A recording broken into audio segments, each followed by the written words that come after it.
चोरी तो मलूक कारानी। अरे तो मूंखे की किन ॿुधायो चो पहिरीं।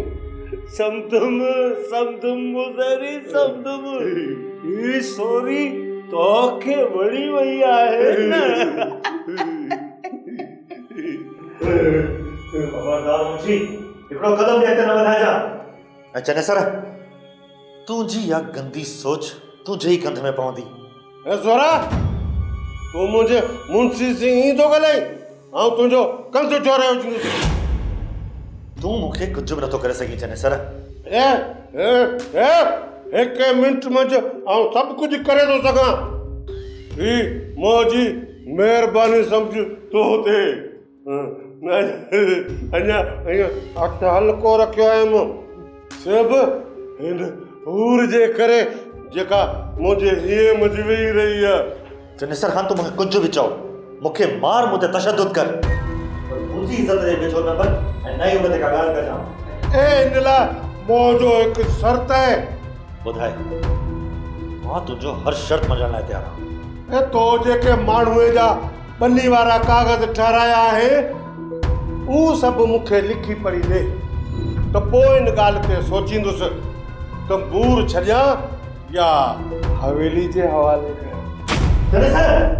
सारंग हिन जी धमकी खां न डरी ही मूंखे कुझु बि नथा करे सघनि। हल रे हल तो जी ॻाल्हि त ॿुधुमि पर ही बि मूंखे वाह जो वणियो।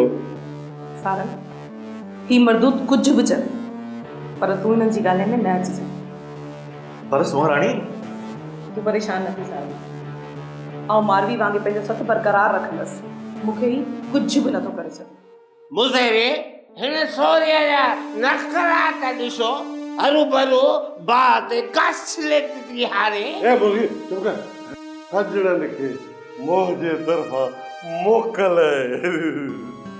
वणे जी चवनि अहिड़ी सूरत ऐं मूरत जो हेको हेको अखर मोह जे अखियुनि ते ॿुधी। चुप कर। तूं छा थो सम्झी त तूं हिकु ग़रीब औरत खे क़ैद करे उनजे मुड़ुस खे ब्लैकमेल करे पंहिंजो मफ़ाद हासिल कंदे? तो जो चवणु बिल्कुलु मुंडी जी टिक जीअं आहे सुखान। पोइ कन खोले इहा ॻाल्हि बि ॿुधी छॾ चनेसर ख़ान तुंहिंजी इहा हसरत कॾहिं बि पूरी न थींदी। पोइ आउं ईअं सम्झंदुसि तो में गैरत जो तोलो ई कीअं। वाह त मां सम्झी ॻाल्हाए चनेसर न ॾिजाए मां धरती धुगनण जेतिरो दम रखां थो तूं मूंखे हितां आज़ादु करे त ॾिस पोइ ख़बर पइजी वई अथई।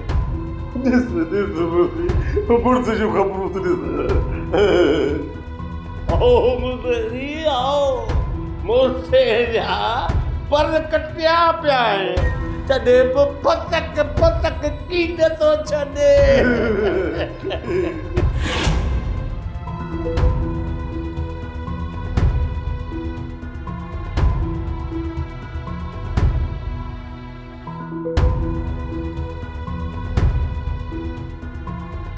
सोप सीरियल सारंग जा तमाम एपिसोड्स ॾिसो HD क्वालिटी में। विजिट करियो असांजो YouTube channel Sindh TV HD drama.